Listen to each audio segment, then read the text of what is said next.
That's right, folks. Soccer is back in Athens, Ohio, and more specifically, back at Chesapeake. The Ohio women's soccer team took part in 2 games today. They won their first against Capital 1-0 and dropped their second against Wright State 1-0 as well. For the first time in 13 years, the Bobcat faithful saw a different face patrolling the sideline for the green and white. Today's games marked the home coaching debut of Aaron Rodgers, and the overall play didn't disappoint. Kicking off at 10, Ohio unveiled a new formation and a new style of play against the Capital Crusaders. The Cats' defensive back line pinched hard to the ball side of the field, compressing the field and providing more white shirts to keep possession. Ohio certainly worked that aspect well, keeping possession against the Crusaders throughout most of the first and second half. With the field compressed on defense, the Bobcats then opened up out wide when on the attack.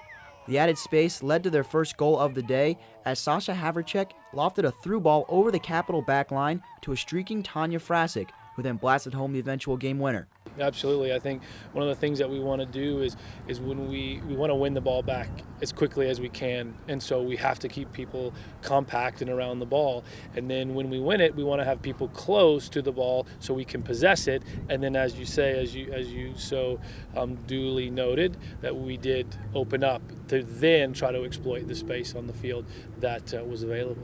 In the second game against Wright State, Ohio was tested more so in terms of conditioning and athleticism.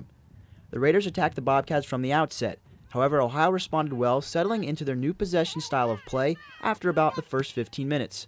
Despite all their chances, the green and white couldn't break the deadlock. Instead, it was Sarah Gross of Wright State, who beat a charging Maddie Liston on a shot that was tipped by the Ohio goalie, but went in nonetheless.